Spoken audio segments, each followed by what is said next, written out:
It's time to get all set for Sunday, a podcast for busy and distracted Catholics with your hosts, Scott Williams and Jeff Traylor. When I hear the coffee brewing, I think, what the heck we doing? Because I got barely any sleep last night. As the diaper bag I pack with Hot Wheels dollies and some snacks, I say a prayer there'll be a seat in the crime room this time. It's alright, cause I'm all set for Sunday. It's alright, cause I'm all set for. It's alright, cause I'm all set for. It's alright, cause I'm all set for Sunday. Welcome to All Set for Sunday, a podcast for busy and distracted Catholics to be a little more prepared for Sunday Mass. My name is Scott Williams. My co-host is Jeff Traylor. Hey, Jeff. Hey, Scott. How you doing, man? Pretty good. How are you? Great. Cool. Yeah. Father Peter, how are you? I'm good. I'm good. Yeah? Yeah. Decided to go no collar today? Yeah.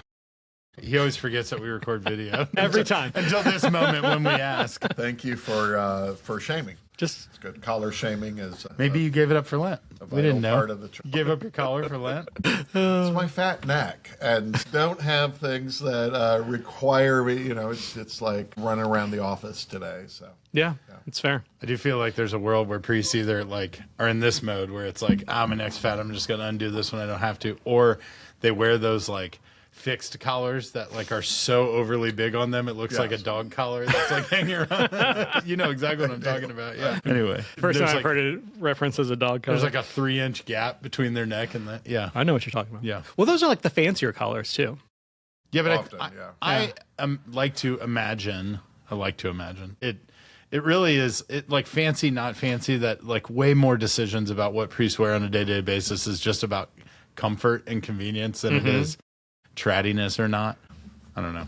Yeah. I remember having a conversation a long time ago with somebody about wearing a cassock, and he was like, when I wear a cassock, I can wear a t-shirt and gym shorts all day long. That's fair. And then when I'm getting ready to walk out the door, I just throw my cassock on. And I was like, wow, man, I thought this was something way deeper. And he's like, nope, it's just super comfortable. He's like, women got it figured out. I hate to drive in the cassock. That makes sense. It gets bunched up and tangled and everything. So that's part of my cassock thing. Ladies, if you're listening, Father Peter needs advice in driving in a dress. Right. So if you can let him know, he would love to hear from you. Thank you. All right, let's do the 2-minute drill. All right. It is the second Sunday in Lent. I never know what the phrase is you're supposed to say in Lent. Not Happy Lent, not we're just, hey, Lent. Right? Here we are. We're giving up emotion, I guess. So our first reading this week comes from Genesis chapter 12. So the Lord calls Abraham out of everything familiar, pulls him away from that, his country, his kindred, his father's house, all these things, and says, pack it up. I'm going to explain on the way. We're moving. Put a plan. It says, take your plans, take all these other things, put them aside. But God pledges to make Abraham into a great nation, that he will bless him, he'll make his name great, and most importantly, he'll make him a blessing to others. So it's not just about personal success, but salvation history is beginning to unfold, right? Abraham's being rewarded, but it's much more about the future that he is providing of salvation history that's coming from there. And he says that all the families of the earth shall find blessing in him. So Abraham goes. He doesn't debate. He doesn't fight. He doesn't push back. No, are we sure about this? Just pure obedience, which is a great example for us here in Lent. Shows that, sometimes holiness is just lacing up your sandals, putting your head down and doing what God asked you to do. Get it? Sandals. See what I said there? I did there? I don't get it. Abraham would have worn sandals. Ah. There you go. Our responsorial psalm then is, Lord, let your mercy be on us as we place our trust in you. Banger. Yeah. I'm really? excited. Oh, yeah. Lord, let your mercy be on us. I'm not hearing it. Oh, I am. Yeah. Okay, fair. I think Lent will just continue to guide us in the banger world personally, but we'll see. Every week's a new exciting. I can check. Well, no, we can't. No teasing. Oh, yeah, next week is a banger. All right. Sorry to ruin it for everybody listening. Plug your ears. We'll bleep that out. Yeah. Our second reading comes from the second letter of Timothy. So St. Paul's writing to Timothy like he's a spiritual father giving a pep talk, right? And he's telling Timothy not to be ashamed of bearing hardship for the gospel, but to rely on the power of God. And that the saving plan wasn't improvised, it was granted by Jesus. We're not making this up. Christ has given us this plan. And now it's revealed through his appearance, through his appearing to us and Christ being present for us. So Jesus has done in that he has destroyed death and brought life and immortality to light. That's not a small accomplishment.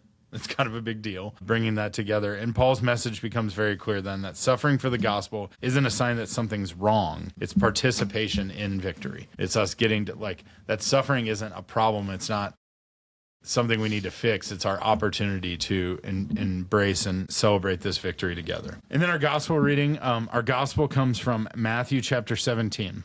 Jesus took Peter, James, and John, his brother, and led them up on a high mountain by themselves. He was transfigured before them, and his face shone like the sun, and his clothes became white as light. And behold, Moses and Elijah appeared to them, conversing with him. Then Peter said to Jesus in reply, Lord, it is good that we are here. If you wish, I will make 3 tents here, one for you, one for Moses, and one for Elijah. While he was still speaking, behold, a bright cloud cast a shadow over them. And then from the cloud came a voice that said, This is my beloved Son, with whom I am well pleased. Listen to him. When the disciples heard this, they fell prostrate and were very much afraid. But Jesus came and touched them, saying, Rise, and do not be afraid. And when the disciples raised their eyes, they saw no one else but Jesus alone. As they were coming down from the mountain, Jesus charged them, Do not tell this vision to anyone until the Son of Man has been raised from the dead. All right. Good gospel reading. Yeah. Have you ever been to the Holy Land, Father? I have one. Yeah? So I've not. So when they say that, like, they went up to a high mountain, is it like they climbed a big old mountain, or is it like It's 2 weeks a in a hill? row, high mountains. Is it more hilly? Are we talking about like Indiana hills? Or are we talking Smoky Mountains, maybe? Those are pretty big hills. Yeah. I mean, those are mountains. Yeah. Okay. I mean, it's not Mount Everest or even the Alps, but significant hills. Okay. Yeah. Great. Snow caps. Right. Great. In cold weather. And yes. Right. Well, good. Well, what are you preaching on this weekend, now that we got that out of the way?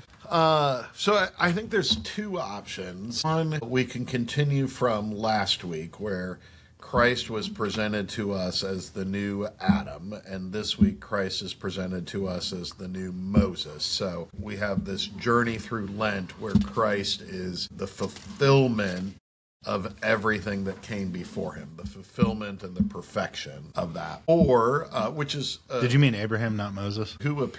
Or Abram? Who appeared on the mountain with him. Oh, gotcha. Oh, Moses and Elijah. Got it. Yes. So the law and the prophets. Right. Got it. We're going Gospels here. We're going Gospel. Yeah, sorry. Or I do think, like, Lent is a time where we feel suffering more acutely, right? And so I think St. Paul has some good things to say to us this week about we often, in times of suffering, search for a reason. Right? Like, did we sin? Did we do something wrong? Have we fallen out of favor with God? And I think St. Paul offers us an important, even necessary corrective to our natural impulse to assign blame in times of suffering. Can you scoot up closer to the mic? Sorry. This is good. I just want to make sure people hear it. Testing. No, I think this message from Paul is very good, and I think you're right about, like, in Lent here that, like, but it's a thing we know, but it's a hard thing to wrap our heads around sometimes of, like, we get to suffer. Right. Like that, like, we shouldn't celebrate our suffering, but in many ways we should, like, really embrace and celebrate the fact that we have the opportunity to suffer. Yes. Because it's through Christ's resurrection that we do get to do that, right? And this is obviously good timing for Lent here. There's also the mass I went to this weekend. The priest said, like, these readings are like an embarrassment of riches. He was like, this is like the hardest thing for me was figuring out what do I preach on this weekend. He's like, there's a whole lot of other weekends where I asked that question in a different way, but he's like, I have 3 incredible readings that I could preach 3 different ways on each one. And I feel like we have that again here. Absolutely. Yeah. No, but I think that, like, how do we help people understand that? It is like the nature of suffering. In many ways, is like a way that the devil enters our heart too, right? And like tells to turn and blame God, and like ask why and ask these things rather than that, like, because it is a hurtful thing, it causes that pain. So how do you get somebody to, like, what is the easy way to get somebody to flip that switch other than just, like, we know it, but how do we get that trigger to happen? I don't know, because I think the biggest thing or the most common thing I hear from people who don't believe in God or who are struggling to believe in God is the presence of suffering. And how can God be both all-powerful and all-loving and there be suffering in the world? And I think that's a legitimate question and puzzle. I think that the hard thing is to accept that God is God and there is still suffering, and that our suffering can have meaning, which is different from an explanation, right? That there is meaning and purpose narrowly defined in our suffering, but that doesn't mean there's an explanation for our suffering, right? Yeah. And am I right to say that like that God allows suffering? He doesn't necessarily cause it? God cannot cause suffering. Right. Right? Because suffering is an evil, and so God cannot cause us to suffer other than correctively. Like when you discipline your child certainly feels it as suffering. Yeah. That's a very good. But at the same time, we wouldn't know good if we didn't know suffering. Right. Right? Well, it's the last week, and Father Jerry was on the podcast last week, and we were talking about St. Paul and in the like St. Paul in his prayer, hearing the Lord say, like, "Is my grace not sufficient?" Right? Like the idea that like the grace He provides us gives us everything we need to overcome that suffering. Yes. But there is more than enough of that grace for us to do so. But we have to embrace that. We have to engage in it. We have to request that. Yes. And I think too, like, to remember that our Lord chose to enter into our suffering. Said as a offhand comment in my homily last week, one of my favorite lines of scripture was in the gospel. After 40 days of fasting, the gospel says, and Jesus was hungry. And hunger can be, I mean, after 40 days is probably pretty severe hunger, but hunger, it can be a minor suffering, but it is a suffering. And that our Lord even chose to carry hunger and know that experience with us is part of the meaning of our suffering. Yeah. So how do we explain that, though? So, like, the church asks us to fast frequently, but that's suffering. Right. But it's suffering that we choose, and we choose it for the purpose of clarifying our hearts and minds, right? Mm-hmm. But also because many of us live lives that are relatively free of suffering. That is, we experience the pain of loss of loved ones and death that is common to the human experience, but kind of our typical American suburban life is relatively free of suffering in human history and in the world today. Pretty cushy. Pretty cushy. I always try to remind myself of that when, the car won't work or the AC goes out or whatever, right? It's a pretty good life. Cell phone battery runs dead. So adding in even that small amount, even on a Friday in Lent, of having to be thoughtful about what we eat, is helpful to tune ourselves to Christ's passion and the work of redemption accomplished through His suffering. Okay. My one other thing that I wanted to pull out of this gospel is like I just love a good Peter interaction. Right. They're like Peter is here and he sees Jesus and Moses and Elijah and he's like, I got to do something. And he's like, can I build you guys some tents? Like, I'll make some tents. We'll build tents. I got the Sons of Thunder here. We will build some tents. Can we do it? And like, totally missing the point. Like, and just I think it's funny. It's always that like great reminder of like Peter. He's just one of us. Yeah, he's just one of us, and it's great. Anyway, all right, that's all I had there. All right, ready for some dumb questions? Yeah. All right, we're in Lent here. Yeah, we were talking a little bit about it before, but. A genuine dumb question. Like, how do you greet somebody during Lent? I was on the phone with somebody the other day, and they were like, "I'm not supposed to say like that I'm happy. I'm not supposed to like how am I supposed to be right now, Father? Tell me how I'm supposed to feel." I kind of borrow from business email etiquette and say something like, "I hope Lent is going well." Right? Or hope your Lent is off to a good start. Per your previous holy season. Hope this finds you well. Room temp regards. Right. Meatless. A couple of years ago, my birthday was on Good Friday. Yeah. And that was a weird one where I didn't know how to feel and how to act. And like, I turned 30 on Good Friday, and it was like, this should be a big milestone birthday, but. Yeah. Also, like, Good Friday is the hardest one, where it's like, I want to like recognize that it's Good Friday and talking to somebody, but you can't say like Happy Good Friday. Did you turn 30 last year? No. Girl. I didn't say last year, right? No, you said... I turned No, but 30. Scott happens to know your birthday was last year on Good Friday. Right, last year, Good Friday. Yeah, it occurs with greater frequency than I would like. Yeah. Yeah. I got one around there too. Yeah, I believe last year I texted you and just said birthday. Right. No, I think it's like you want to talk about Lent. Like, this is a time we should be talking about it. We should be talking about the preparation, but it's like we get into our normal. So I like the idea of like business. But we can live Lent with joy still. Yes. Yeah, like, I mean that's what the for Ash Wednesday, right? Yeah. Like, yeah. Yeah. And like, don't worry, like I am, but also we have to like, we should be also recognizing what's coming. Yeah. Right. And like, we're supposed to be preparing for that. So like, I don't know. Okay. I got a second dumb question. Dichotomy. You ready? Clean dirt. This came up and I had dinner with a friend last night, and she sings at Mass and we were talking.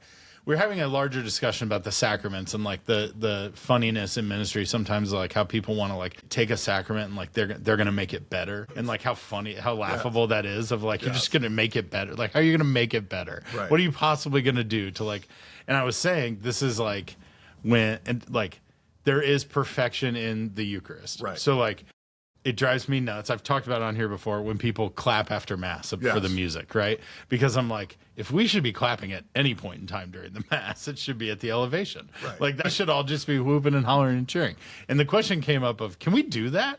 Like, how would that, like, where does that fall in there? Like, if I'm just like filled with joy and filled with like the glory of that moment, like, I'm watching a miracle take place. Can I not applaud? Or do I have to wait until after Mass because somebody wasn't quite as off key as normal? I am a little bit infamous for absolutely hating applause at Mass. Stop. Hard stop. But I do think you're right. If there is going to be applause, it should be for the work of God. Yeah. And not for... Don't get me wrong. I don't want to cheer for you. Right. Like, you're not doing it. You're just... My homily this Sunday was B+ at best. It was all right. Yeah. Not worthy of applause. Yeah. No, like, it's not cheering for the priest who is, like, it's for the miracle that is taken anyway. But it was like, we were having this discussion of, like, I wonder how that would be received. I have had like, people... what would, like, yes, I know how people would turn and look. I wonder how a priest would embrace that. Are you going to, like, scold somebody for it and be like, I'm sorry, I was pretty hyped. There was a miracle being performed in front of my eyes. I have had families break into applause at the baptism. Oh, that's great. Right. Yeah. Yeah. Yes, exactly. Yes. Like, that's when we should be doing it. Right. Confirmation. Right. Like, we should be hooping and hollering. Yes. Like, yeah. Okay. Let's make cheering at sacraments a normal thing, everyone. I want to, like, there should be a high five line coming out of reconciliation. Like, everybody out there should just be given, like, double high fives, chest bumps for... I say that when I give talks. I'm like, and I walk through how to go to confession, and then my last point is walk away smiling, right? Like, you feel that, so let that show. Yeah. I'm just imagining now at the closing rite, you have a little announcement like, sorry for the B+ homily. I tried my best. That's all that came out. There's a QR code on your pews. Go ahead and rate my homily this week. Well, I walked back to my seat and told my high school servers that it was a B+ homily, and they were scandalized that I could give myself a grade. Like, that seemed like ridiculous to them. You can't grade yourself. Self-assessment. And I'm like, well, somebody has to. What's your greatest weakness? No, I think I like this. I'm imagining now, like, you know how, like, you watch a college basketball game and they're announcing, like, the starters and they all go out and there's, like, the one bench player that's standing out there that does, like, the unique high fives with all of them. We need that person outside confession. Like, everybody gets, like, a unique, like, handshake and, like, high five. Yes. All right. I want people embracing this. Let's do it. All right. That's all I got today. All right. Thanks, Father. Appreciate Thank you. God bless. Appreciate it. Bye, everyone.